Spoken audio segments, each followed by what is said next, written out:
So, so I'm telling the story about my animals coming into my life. Um, and the more work that I do with the Akashic Library, with formal training, the more I've seen the lives that I've been connected with my dog and cat. Certainly, Snag here, who's a tiny Chihuahua Beagle Pug combo. Um, it's really fun when people who can see souls, like sometimes like yogis or gurus or people who are really in high vibrational living would come and present at my wellness center. They'd look at Snag and they'd get totally confused every time. And they'd say, like, sometimes they'd say, "Why is there a horse in your dog?" I can't tell you how often I heard this. I'd say, "Yes, he's not a dog. He's a horse's soul living a dog's life."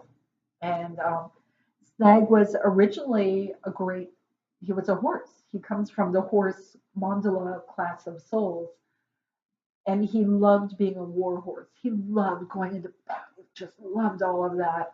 But then projectile missiles and weapons were invented. I'm talking thousands of years ago. And he decided that war had lost all honor. He refused to be a horse again, and he became a dog. He moved over.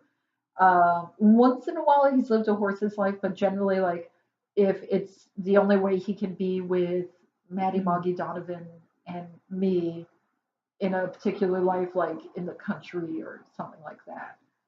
Most of the time, he prefers to be like a really big dog. In this life, he chose to be a small dog to help with the work that we're doing in the here and now. And I later learned the reason why it tore me up so much when Maddie died and had not when Moggy died is Moggy lived his whole life and he died when it was his time to die. Maddie chose to die early so that he could come back as Donovan to do the work we needed to do and to make sure Snag was in the picture with us. And because he died before his time, that was what was so painful. Energetically, I was not prepared. So that's a whole kit and caboodle about me, my dog, and my cat. And that's just touching the surface of our reincarnation, our soul contracts, our energy together. Why are we in this life together? You know, how do animals incarnate versus people incarnating? What happens when someone who's in another race or species, in another dimension or different frequency, or part of a collective of divine beings chooses to live a life as a human? It gets complicated. That's right, baby. You can be in the middle. You can be in the middle. Okay, here. You can walk around. You can walk around and sniff. That's okay. Yeah.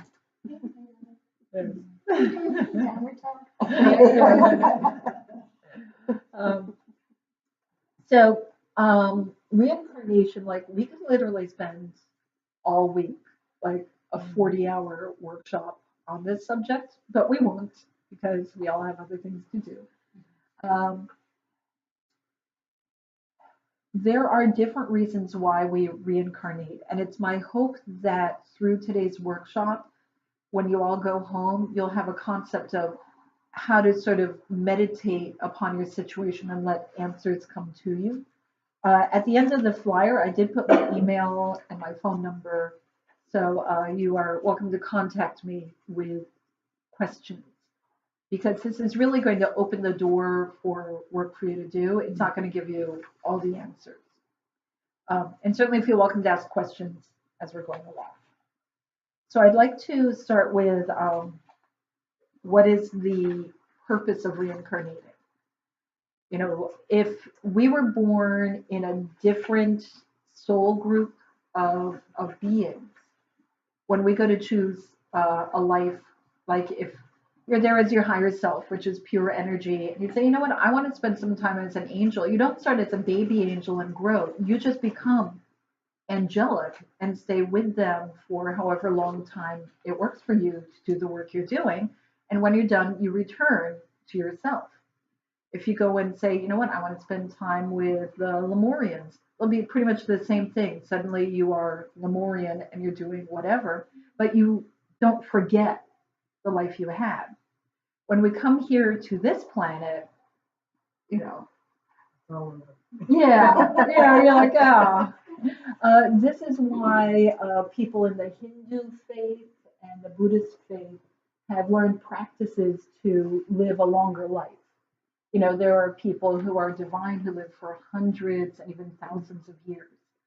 And well, I'll admit, I've never met any. Some of the gurus I work with are, they like say, oh, yes, my teacher is 534 years old. Or oh, well, he is. I just know, come on in. I just know he didn't go far that day you were outside. Yeah, he does. Sometimes he'll follow people, and since he doesn't know where he's at, you never know. Yeah, he's a little bored with me right now. Yeah. So they will prolong their lives because it took them so long to learn everything that they know. The last thing they want to do is then die and have to start over. It's like repeating elementary school again and again and again and never making your way to college.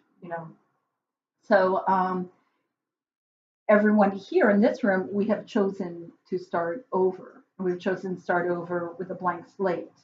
Well, some of you know I have total recollection of my whole existence from when I was a spark in the cone of inception. But even though I have full recognition of all my lives, it doesn't mean I was given all the lessons of what to do with it. Just as you have full memory of your whole life, but some things you remember, some things you run into someone and they're like, hey, you remember when we did this and that? And you're like, oh yeah, fill me in on the details. But it's all there in our brains on this life. And I'll tell you, in your brain is all of your existence, just like mine. It's a matter of learning how to access it. And we'll definitely spend a little time with that today. But I didn't realize, like when I was a child, I thought everyone remembered their whole existence. And to me, it was not meaningful. I wasn't even sure like how much was my existence and how much was just stuff I knew about, fantasies or daydreams. So, it didn't do me any good to like elevate me to anything. It just gave me got me into trouble in school for daydreaming. But for me, while I do have full recollection, when I meet people, I do not know, like, even if we were in lives together, everything, that's where I was disconnected. Because it would be really bad when you go, like, I go to meet Katina for the first time. I'm like, oh, I remember I decapitated you in 1164, but, hope you don't feel bad. There is certain, you need to start with a fresh start somehow. So if one thing is open, another thing will be closed. And part of my not being able to remember people from past lives is it's messed with my ability in this life to recognize people from one time I meet them to the next, or their names. Like, I need to see someone for years before I can recognize them on sight, know when and where I've seen them before, and their name will accurately come out of my mouth. But sometimes the names that come out of my mouth are names they had in past lives, because I can see people's past lives' energies with them. So it's, it's always one thing or another. Why do we choose to come into a world where we have lost all connection with the divine? And some of us, looking through the room, I can see every one of us has incarnated as other beings in other dimensions. You have not been only human. Like, I can see the cosmic energy on everyone. So we know that we have the ability to, and we have chosen to, but then we come back here, wipe the slate clean, and deal with all the junk and garbage that we have to deal with. And you're going to tell us why. There are different reasons why. Okay. One reason why is you have lessons to learn to help your higher self with the work that you're doing when you're not in life. You know, it's whenever you hear messages from any of the higher enlightened beings, like the Council of the Highest Light, or you know, any of those, they say every one of them says the same darn thing. Well, you understand this is just a dream. This isn't real. And you're like, no, no, it's real. But what they mean is eventually this existence will end, but who you are outside of this is eternal. So, in a way, it really is a dream. However, it's a dream with a purpose. And you really want to get your purposes right, or you're doomed to kind of repeat it, you know, in the next night's dream. Don't worry. So, you may be here because your higher self needs to develop certain skills or understandings, or to bring certain vibrations of being into yourself. I'm just going to, for ease of it, just say all of our higher selves are feminine, and just like use feminine verbiage because otherwise, you know, we'll get caught up. Okay. So suppose my higher self is working on developing some new skills, because you know they're not just sitting around being blobs of love and light. They're actually doing things when they're not here incarnating. And so suppose my higher self is up there working on a way to help an entire species of being or a type of species of being heal in a specific way. And that's something that I'm very excited working on. But for me to do this work, maybe I need to develop a couple of skills, do a little research. So I send myself to life to do whatever it is I need to do to help me get what I need for the work up there. So the work I'm doing down here is not necessarily, you know, like to evolve myself to always become a more enlightened being. It's to develop a skill. Um, I'll go through whatever challenges I need to go through to learn the skill. While I'm in life, you know, and I'm like planning out my life, someone might come along, like Patty will come along and say, "Hey, Benita, I see you're going to life. I'm also going to be in life. So let's see if we can hook up and do some project together." And I'll go, "Yeah, cool," you know, and we'll figure out when, where, how, and we agree and we make a soul contract that we'll meet. And then Mary comes along and says, "Oh, this is great. This is so good because you guys are working on this and I'm working on this. So when you get to this point, make sure you tap me in so that then I can use what you have to help me with what I'm doing."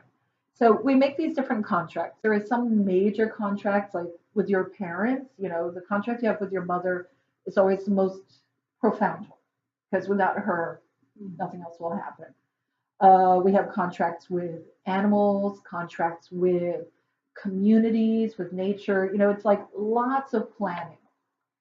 So then you go into life, and suppose your parents in the soul contract are supposed to give you a loving, nurturing home. You're like, you know what? In this life, I want the best childhood to really set me up to hit all of these goals well. So you're like, okay, great. But suppose your dad somewhere in there gets really stressed out with the responsibilities he has and he becomes an abusive alcoholic. And your mom is like, "I'm not capable of dealing with this, so I'm going to become a heroin addict." So now instead of having the loving, nurturing parents, you have these like opposite, but you still have your life's path ahead of you. They went off their life contract to you, not necessarily the life path, although odds are it's a bit of a rocky path for them now. But you still have a life path that's calling to you. So your goal is to try to hit the highlights of this path. And those are things like opportunities that come your way out of the blue that you're like, "Oh, this is awesome." Even though my parents like stole my college savings fund, I managed to get a full scholarship. So I'm going to not the college of my choice, but another college. Or, you know, like so long as it's amazing how many backup plans are in place to try to help you get back on your path, even if it's not the way you planned it. Sometimes people go totally off their path. So your higher self is like, well, plan A is not going to work. However, Benita's life path is going this other direction that has a few lessons that I really need to learn. So we're going to table plan A, use that for the next life. We're going to do plan B for this life and learn what we can here for something that we were planning on doing later. And then you have a different life than the one you planned. And you may feel your whole life like, I just feel like I don't fit in with my own life, but it's okay anyway. Like you may carry that feeling with you.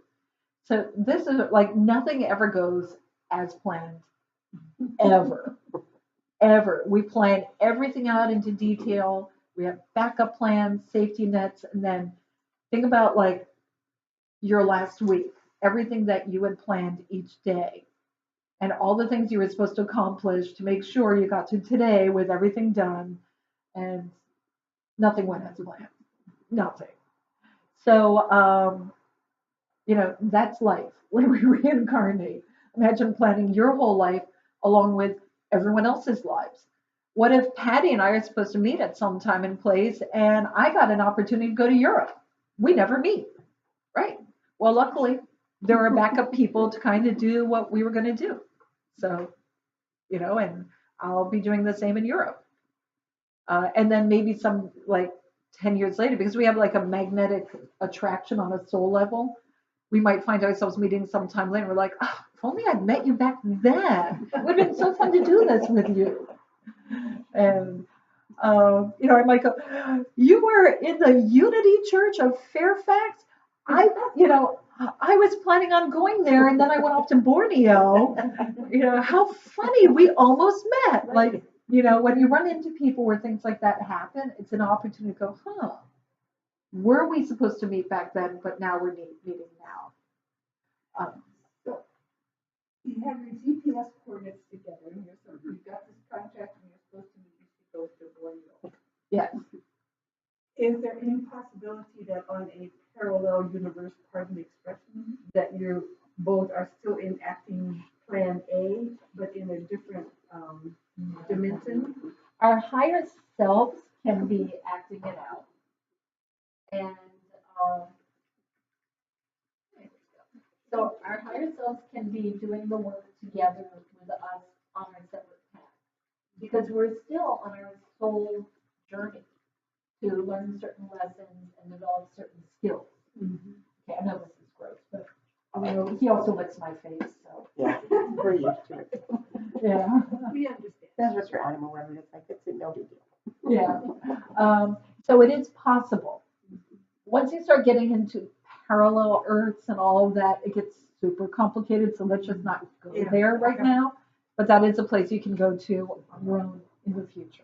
Also, when you talk about astronomy, that's not today. Too much. Okay. So the other things that happen in our lives that make our incarnation work or not work are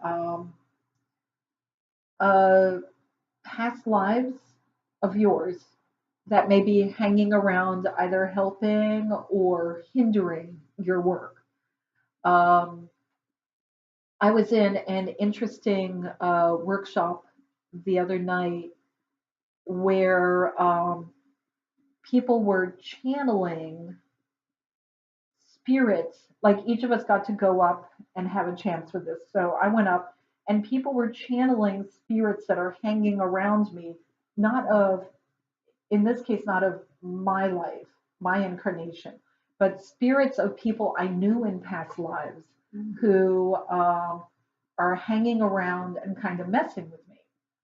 And because they didn't realize that they were supposed to go to the light and rejoin with their higher self. And since they felt very connected with me in that life, they've been hanging around all of my incarnations since. And, it can be a positive or a negative connection. It can be any kind of connection.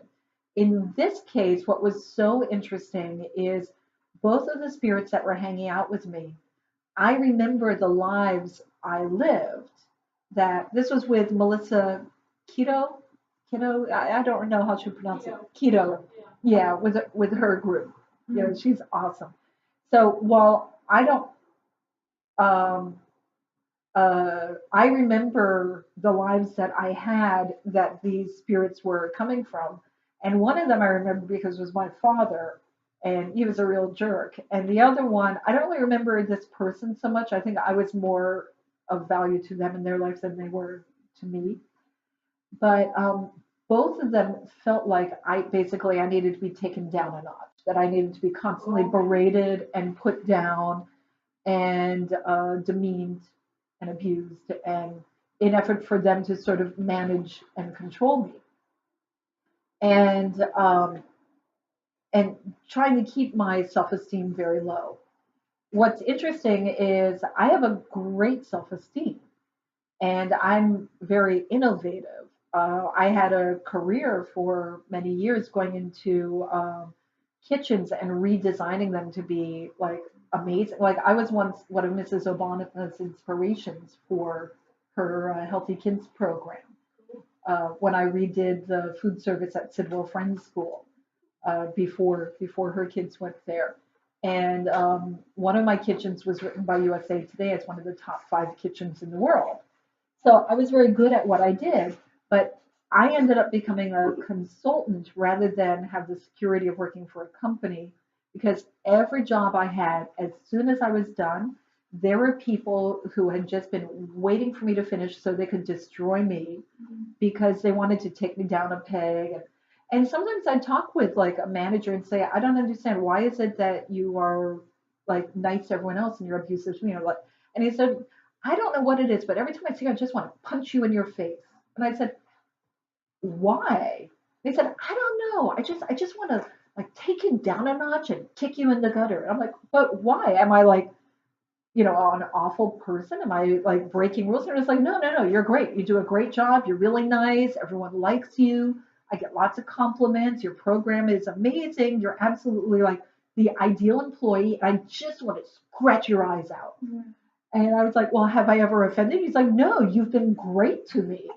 I was like, so it was interesting that the two spirits that came forward were spirits that were trying to bring this energy.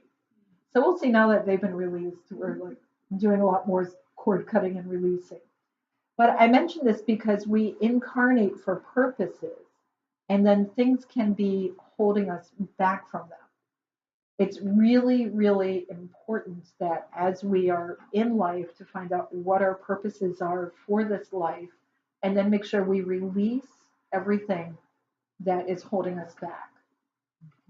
Um, I did a reading and a past life healing for a client. And in the reading, certain of her covert bad habits were shown to me. And I told her, so you do this, this, this, and that. It came down unhealthy diet, alcohol consumption, and cigarette smoking that she thought no one knew. And no one did. She did it very covertly. And I said, you're going to die of throat cancer before you fulfill your life's purpose. But that's okay because then you can just come back next life and do it. However, understand this is your third life trying to achieve the goals you're trying to achieve. And each life you're blowing at it, each time you come back, it's going to be harder for you because you have the ingrained habits of fighting it. So it's really best for you now that you understand what you're doing that's going to harm you, that you stop so you can get onto a new purpose for your next life. And she thought about it. She's like, nah, I'll let the next life deal with it. And she said, but thanks for bringing it to my attention. I'm not going to be covert anymore. Now she's like, wherever you see her, she's like swilling from it. And Oh my gosh. Wow. I'm like, it's just like, look, I got ho-hos and ding-dongs. I'm like, but that is her choice. That's absolutely her choice. And, she will deal with the karma of her choice later. So in a rambling way, I mean, I was sharing some anecdotes just so you see there's a lot going on. So let's go back. We have our higher self. Each of us has a higher self. Our higher self is a being of pure love and light, pure energy. When we hang out with the angels, they see us as peers, okay? Because they're beings of pure love, light, and pure energy, just as we are. It's a different frequency, a different vibration. But understand, anytime you feel like demeaning yourself, remember, you're basically someone the angels look upon as a being of beauty. So remember that. Remember how much you deserve to be like the best. Um, and we all, I mean, that's like, you can say that to anyone who's feeling down on themselves. Just say, the angels see you as a peer professional. Just love yourself like that. Um, when we're, I know some of you have heard this before. One of my easiest visuals is the higher self. Like if you imagine a huge multifaceted crystal, and each facet of the crystal is a different life. Because how can we connect with our past lives when they're done?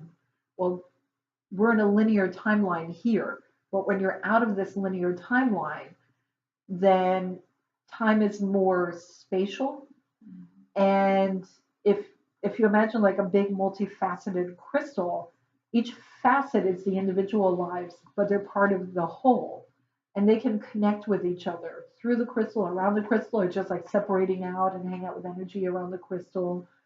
Um, so when we talk about like connecting with collectives, each of us is our own collective.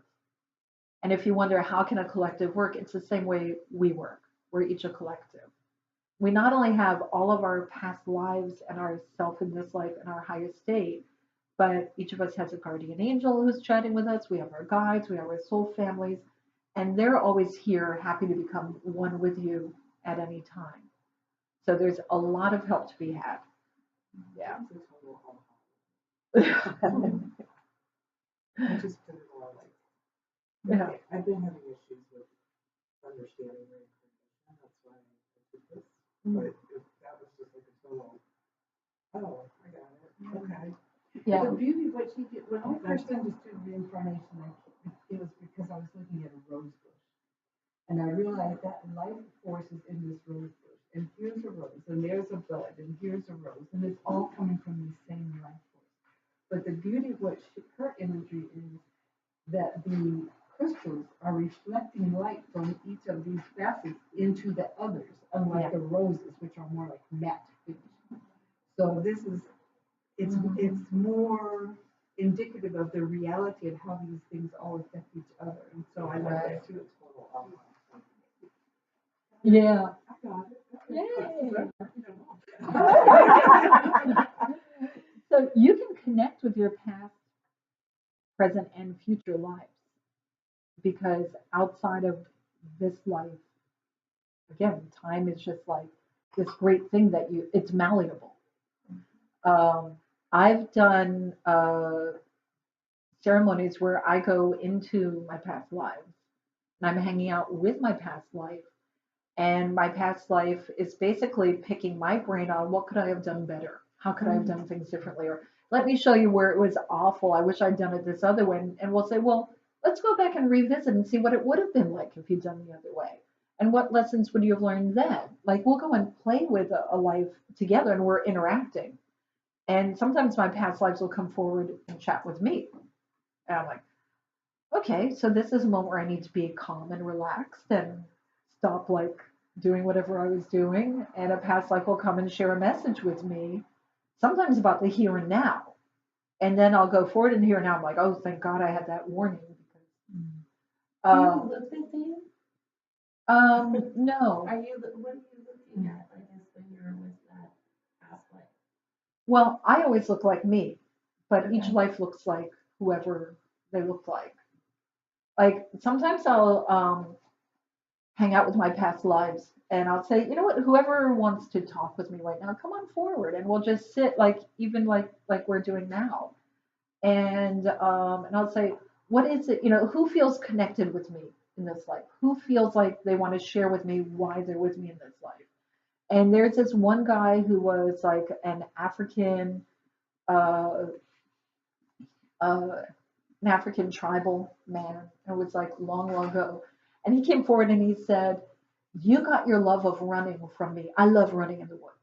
I don't like running on pavement. I love running where my feet's touching the ground." And he says, "You got this from me." And then he takes off and he goes running and running and running.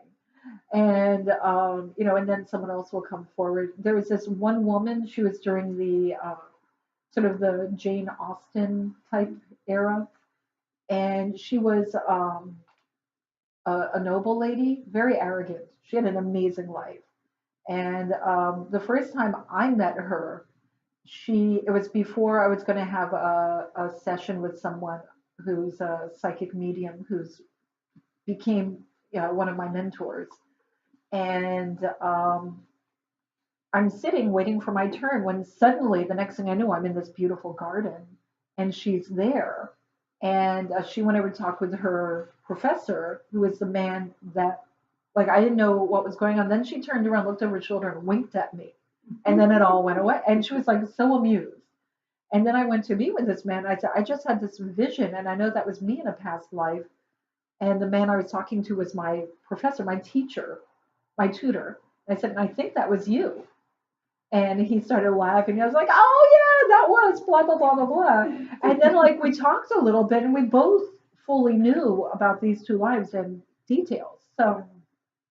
Um, he was my tutor in that life, which made sense then that coming into this life, he agreed to come in. And it was so funny, the weird happenstance that brought our paths together, like bizarre coincidences. He came into my life to be my tutor again. So, okay. So I'm sorry, that was totally a tangent. All right. So we have all of our past lives. Our higher state being pure energy. You don't necessarily portion. Okay, 1/3 of pure energy, 1/8 of pure energy. You can send however much of your higher state of being as you want into a life. People who have been around for a long time have more experience. They can manage more lives running around. People who are pretty immature with it, which is not anyone in this group. People on that level would not be in a group like this. They usually are doing one life, and usually their life is kind of basic. One way you can tell is look at someone's palm. How many lines? Like, who here has like a pretty wrinkled, lined up hand? Okay. If you, I don't know what to compare with that. Yeah, all the little, all the little tiny critters, a lot of strength. Yeah, no, you see all these little tiny lines like this. Those are lives? Those are, you see all of these creases everywhere. Absolutely. I'm Look at choosing all life that. and drinking and soda. When you meet someone, when you meet someone who's new to life and you look at their hand, a lot of times they will be an absolutely smooth hand except for the three main lines. I'm telling you. But here's the other thing. When you meet someone with just like no lines and you ask them, "So what is it you want out of life?" They want very basic things. They're very focused. So it's not necessarily a young soul, but it's someone who is like, Taking a vacation from complexity. yes, absolutely. Or they have, so it's not necessarily that they're a young soul. They may be an old soul who's like, "You know what, I'm going to have a life where I just swing in a hammock and whatever." I You was a know, world leader last time, let me go to the beach. exactly. It might be a vacation life, or it could be they have one thing they want to focus on and then they're done with life. All right. But everyone here, we all got pretty wrinkled up hands. We've had these since birth. This is not like something that came on with age. Yeah. Everyone in my family has super wrinkled up hands.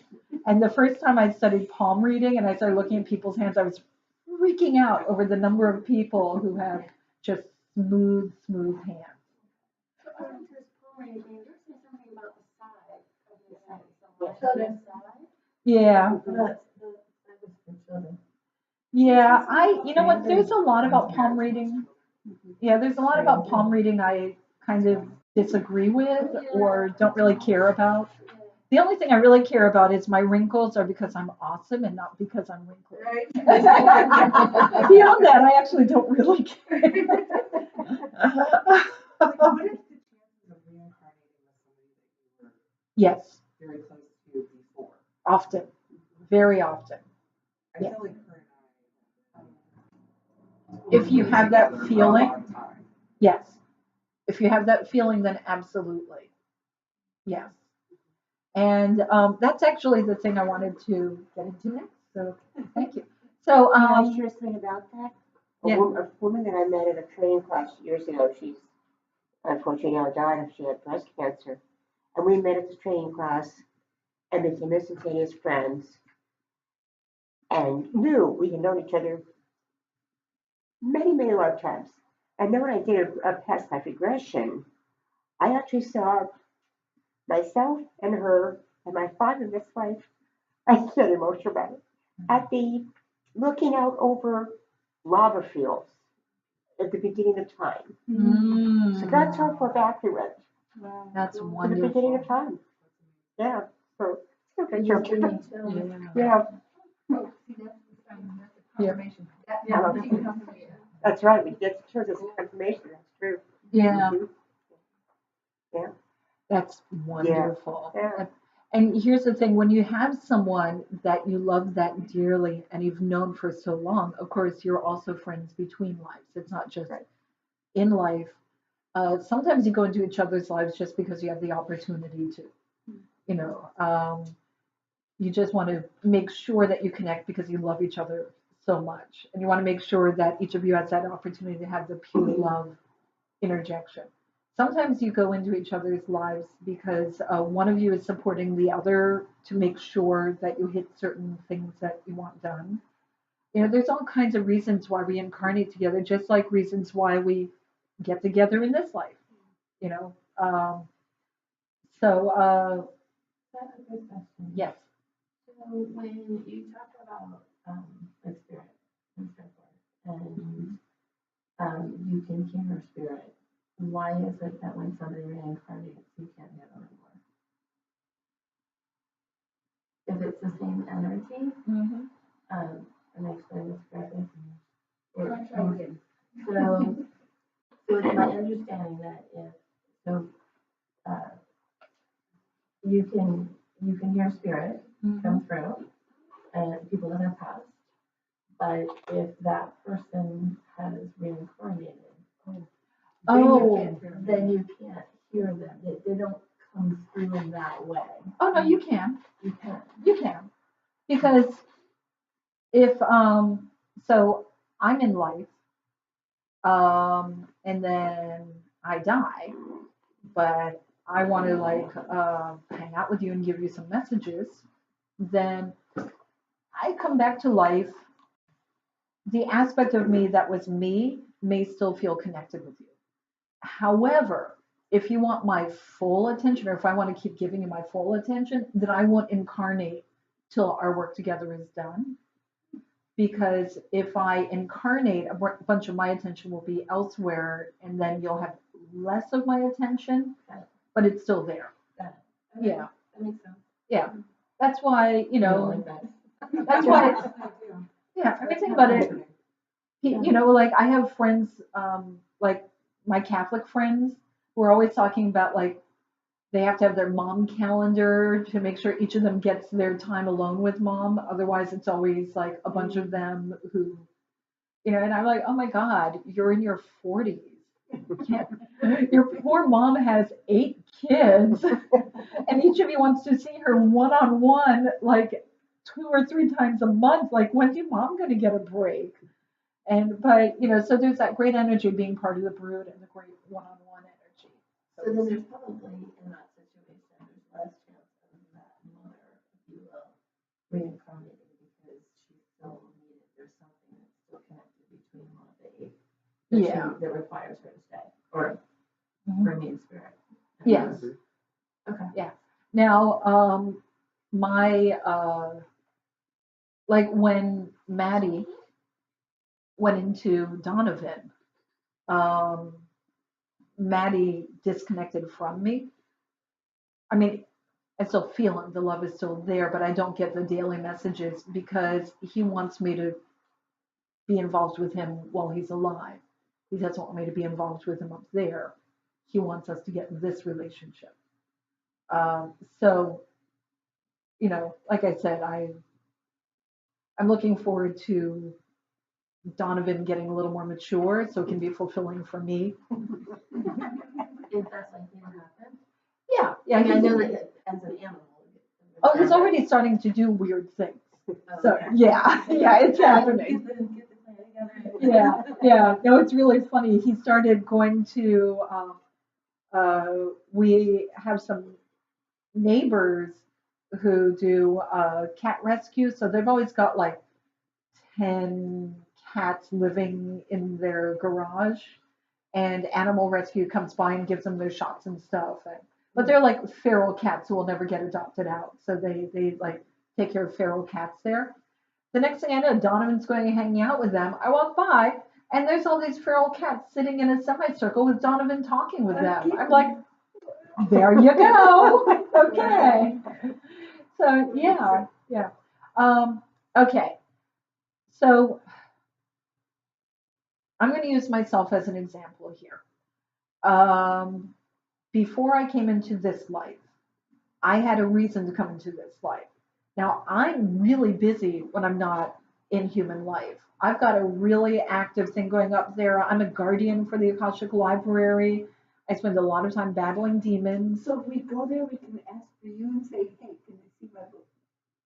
No, I'm a guardian, a gatekeeper. Oh, at the, Not a at the librarian. front. Oh, gotcha. Yeah, thanks. Yeah. No, I'm a gatekeeper. So Masters, teachers, yeah, so I sort of protect the Akashic Library And who can from get in there? invasion and make sure that I'm like the first step of may I come in. And I spend a lot of time battling demons, which explains why when I started incarnating in Earth, I spent about 10,000 years as a warrior most of the time. And I would think to balance my karma, oh, well, I spent 3 lives as a warrior, usually dying young in battle. The next life, I'll be a farmer whose farm gets overrun and destroyed in a war. I thought that was like my way of giving back to karma. I was very immature with this, but I had a great time.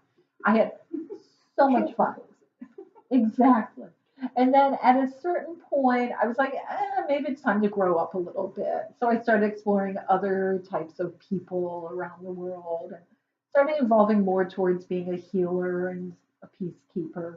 But once in a while, someone would come forward and say, I need you to go into life as a warrior to help protect me with something I need. I need to start a revolution. I need you to be my right hand man. So I'm like, okay, I'll go into life.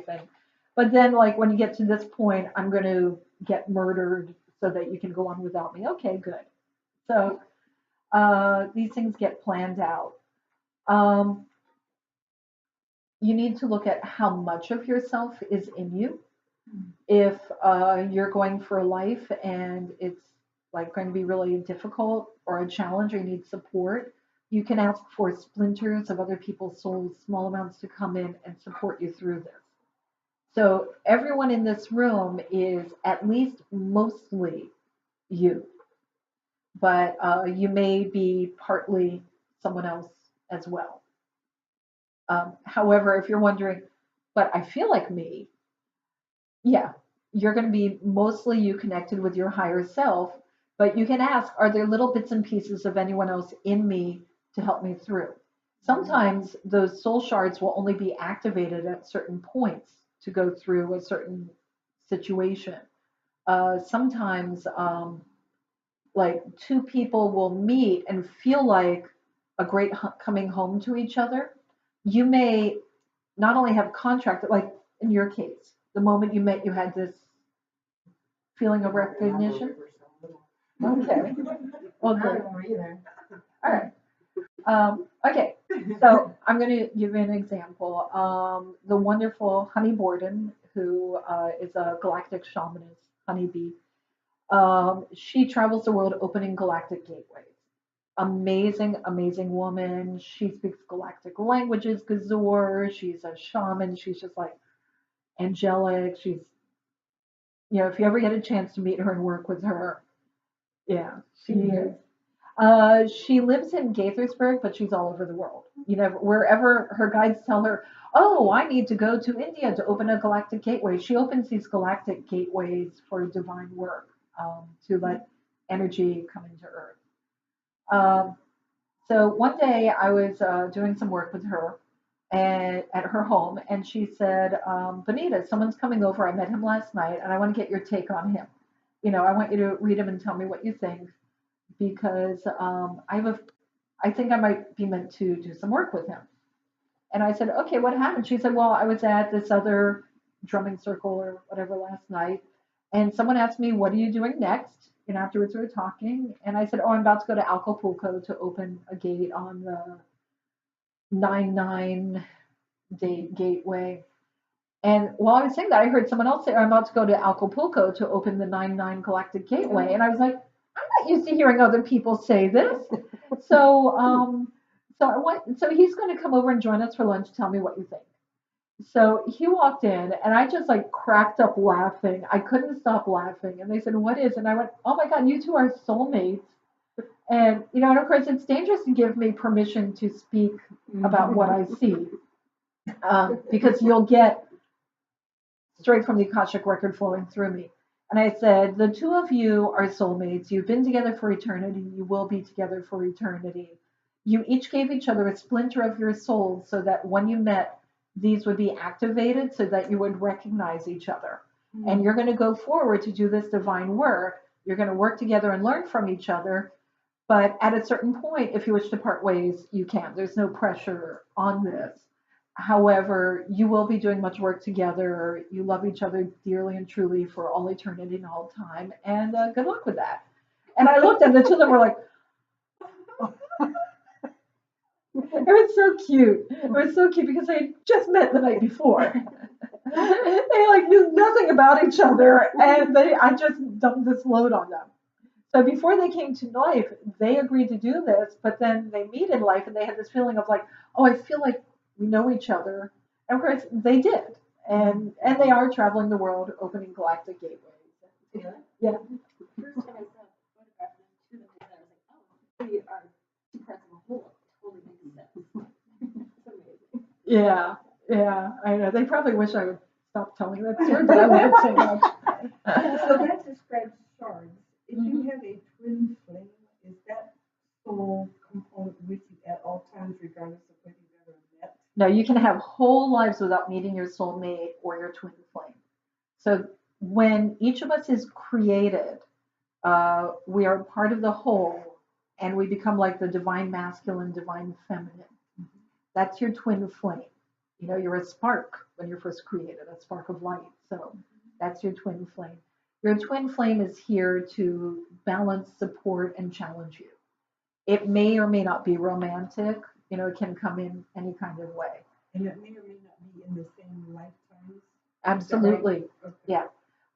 Your soulmate is like the person that the two of you just melt together and become one. It's a very divine level of love. You may be in life as best friends, or parent-child, or you may not be in life together at all. It's Brian Weiss wrote a wonderful book about soulmates who, Brian Weiss, the great past life regression therapist. He had this woman who was like kind of broken and missing an element in herself. And he was regressing her to past lives to heal whatever issues she had. And he realized he also had a client, a man, who had issues of being incomplete and feeling disconnected. And some of the past lives he regressed to were the same past lives she had regressed to. And he realized that there were, I think it was 3 past lives where they had been, basically spouses, lovers, but something great tragedy happened, like he went off to battle and died, or things happened where they were not able to fulfill their soulmate relationship. And then he's like, okay, so I'm a therapist. They're coming into my office. What are my rights and responsibilities here? Because I can't tell them. And he really didn't know. And the other thing is, like, if they're meant to meet, it's not up to him to. And then he's like, but maybe I'm supposed to. Like, he had a real quandary. So he did start booking them back to back. But they would like say hi and walk by and nothing happened. And he was getting into a panic because the man was about to leave the country. And he didn't know what to do. And finally he said, it's not in my hands. It's not up to me. So whatever is meant to happen will happen. It's not up to me to be a meddling person. And then when this guy went to fly out to leave the country, she had to go to the airport to fly somewhere. I forget who. Someone's flight got delayed, and they ended up like running into each other in the airport with hours to kill. Wow. And they're like, "Oh, I remember you. I recognize you." They started chatting, and the next thing you know, yeah, yes, I know, I know, yeah, I know. It's but again, just as I said, will my cat come back to me? He's born. Where's my cat? Where's my cat? How do I get my cat? You have to have faith that these things will fall into alignment. Okay, so back to you're planning your life. You're making your relationships with whoever will be in your life. You have to figure out why are you going into life? Are you going in to develop your skills, to raise your vibration, to develop an area of understanding that you're lacking in? Like maybe I need more empathy, or maybe I need more this or that. The life that you choose may not be a pleasant life. It may be a pretty crummy life. You may feel like you have karmic debt to work off. Now, karmic debt is never between people. It's always to yourself. And remind me after this to jump back to that. So the karmic debt you have is for yourself to release things, emotional weights, guilt, anxiety that you're carrying around so you can get to your next stage of growth. I had one life after I spent 10,000 years as a warrior causing a lot of harm. When it hit me, oh, wait, I can be a healer. I can be a good person. The next life I had after that choice was one of the worst lives anyone could have imagined. It was awful because I had a lot of karmic debt to work off, although this was only for me. Now, the thing is, if at the time I chose to make this change in my lifestyle, if at that point I released the guilt and remorse of all the damage I'd done, I would have no karmic debt to pay off. Okay, it's all about your personal growth. And that's something to remember while you're in life. If it is for eternity, it is for the here and now. If you feel debt, remorse, guilt, anxiety, any of those emotions, get rid of them because they don't serve you.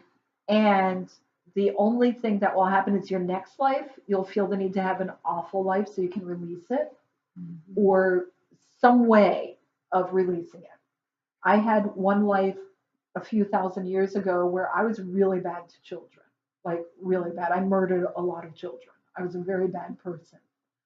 I had to put all of that on the side because I couldn't even deal with it. This life, I do a tremendous amount of advocacy for children.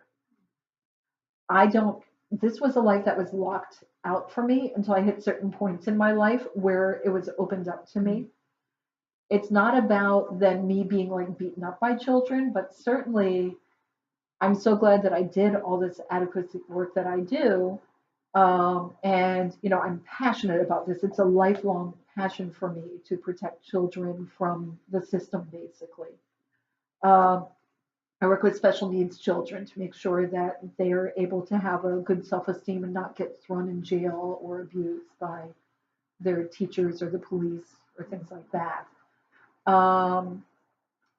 So because I got to a certain point with this work, that life was unlocked and shown to me. And then I had a lot of guilt and remorse to work through very quickly. Because the last thing I wanted was for that life to come through and start messing with me and bring all the arrogance and the like nastiness of that persona into my heart in this life. I think what you're saying is really important because on a daily basis, we need to be doing that cleansing. You don't know when the end is coming unless you are that particular kind of clairvoyant who got that kind of message. But it reminds me of Swami Chimayananda says, where your bank account closed on Friday night, that's where it's going to open on Monday morning. This is true. This is So, true. but we don't think of doing it daily, I think, as much, and I'm really glad you're saying that. Yeah. That's a good reminder. Yes. All right. So, and the reason you don't have karmic connections with anyone else is that everyone's on their path. You know, if Nancy was like really awful to me in a life, it may have been because we contracted for her to do that to help motivate me for something, or it may have just been happenstance, or there's so many reasons why. She's going to deal with her stuff on her side. I'll deal with my stuff on my side. But then we're done with life and we meet each other, and maybe we've known each other for 10 different lives and time between lives. I'm not going to care about what she did to me in one life. We got all this other history together. You know, it would be like being mad at someone and holding them accountable because they had a headache one day and were like snapping at you when you're normally good friends. So karma is only and always to yourself. Clear your karma. Clear your karma. Now that you understand this, it's a great opportunity to clear karma throughout your life. And the way you clear it is by doing whatever you need to do to make sure you feel really good about yourself and love yourself. If that's going on, if you have a good self-esteem, good self-love, self-appreciation, then your karma will be pretty good. And if other people like are not happy with that, that's up to them and their karma, and they'll deal with it on the flip side. I have realized I have never heard anybody say that before about karma. It's so misunderstood and misrepresented. That is because the Buddhists need and the Hindus needed a caste system, a hierarchy. So what they would say is and it was all to try to get everyone to always try to do their best. If you have a terrible life, if there's a great deal of misfortune, you're working off karma from before. So you want to do your best and be good so that the next life you have a better life. And if you have like a good life but not a great life, make sure you're really, really good so next life it'll be great. And if you have a great life, look out for everyone below you, help them out. Otherwise, your next life will be back at the bottom. So this was a way of controlling the masses and try to get them to do what they were being preached to do. Is there ever a point where you just go, okay, I'm done reincarnating? Yeah. You know, I haven't learned my lesson. No. That point does not come. Now, there are people who are not of Earth who incarnate. And they incarnate down here on several different ways. One way is I have this one dear friend who this is her first incarnation. She's part of a collective, and she was chosen to be the representative, come here and spend a life as a human. And she's living her life as a human, but she's still fully connected to her collective. Amazing woman, amazing healer. It's fascinating talking with her because she can look at everyone and see everything. She'll look at you and say, oh, I saw you were reading about the Civil War lately. You know, that's because of this other life where you lived in Chantilly, and that's why you like to live here because, like, so amazing. So amazing. But she's here to learn more about the human experience to bring that energy back to her collective for their growth and evolution. Everyone's in growth. You may sometimes, because the energy on our planet is so dense, just some group, some collective may have someone they're not happy with. They'll kick them down here. So they'll be living here in energy form and they're stuck. They can't get out. So they may attach themselves to people, which is why sometimes we get attachments. Or they may be hanging out going, well, I'm stuck here, don't know how to get out, so I'll just hang out and help people. Or they may kind of like it here. You never know. But there are a lot of beings and entities that are here until they learn their lesson to get out, or they find some other way to get out and reconnect with their group or join a different soul group. We're a detention center. We are actually. We really are. Yeah. We really are. We really are. A lot of people feel that way. Now, at this time, people talk about how we're going through the ascension. And I always have mixed feelings about that because we've been hearing things like this for, thousands of years, the end is nigh or whatever. But there is a change in the planet's vibration, and there is a change in humanity. One of the reasons that I am so happy with the work I do for special needs youth is I see them as the next stage of human evolution. The spectrum people we work with, they're like heart-based. And while some of them have a low IQ on the way scholastic IQ is run, they're able to do things that most people go right past them. Like humanity is evolving, it's changing, whether it's because of all the pollutants or because it's natural for us to evolve or because it's time to change the vibration of the planet. Yes to all. However, there's a new stage of humanity coming out, and the way people think and act are going to be different. And that's part of why the old stage of humanity is trying to repress them and drug them and jail them and all of that. Because we want things to stay the way they were, and they're like, no, everything's changing. People aren't going to be thinking this way anymore. They're going to be thinking this way. And now people are connecting with 3 heart chakras. You have your energetic heart, which flows with all your chakra energy, your physical heart, which takes that energy and brings it into your physical body, along with the blood and oxygen, and your cosmic heart, which connects you to like the great beyond, connects you to God. So you have God, energy, physical, Gaia, and all of this makes an eternity of energy flowing through us. When you look energetically at these new kids, you can see that flowing through them. And this is a new way of heart connection. So that makes sense, especially because of the infinity thing, but I thought that the high heart was halfway between the throat and heart chakras, more like here, and I've actually felt it there. Yeah. And had a psychic see it there. Mhm. Do you see that? Yeah. Okay. Yeah. Yeah. So you have your heart chakra. No, this is above that though. This was what she called high heart. Oh. Some of us are growing like 13 primary chakras. Yeah. So, yeah, I mean, you have like 2,000 chakras in your body. But yeah, the heart can easily be divided into 2. You have your energetic heart that deals with daily life, and then your high heart, which deals with more spiritual stuff, connects with the angels and your higher self and all of that. So you can really have like. And that's different from the cosmic. Yeah, the cosmic heart takes you to like closer to God, straight to God. Okay. So you got Gaia, God, energy. Yeah. Yeah. So people are coming into life now, changing the planet. And there are those who are into life now trying to keep it the same, keep the energy very dense. There are plenty of us who are coming into life to support those that are changing the planet. And I do know a number of people who, they're not in this life to learn any life lessons. They're not doing anything except giving their like conduits, divine conduits to help with the planetary change, to help. I've seen visions of the future. It's going to be freaking amazing. No, it's going to be awesome. Well, yeah. Between here and there, there's going to be a little bit of a kerfuffle. But so you may well feel like I'm not here for myself. I don't know why I'm here.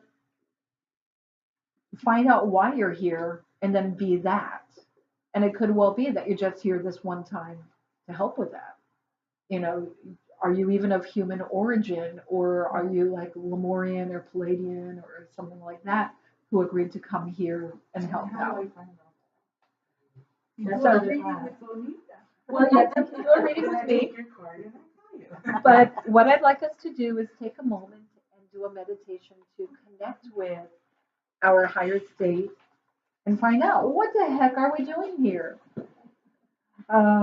So what I want to do is, does anyone need to use the restroom before we start? It'll be like a 20-minute meditation. Okay. Yeah.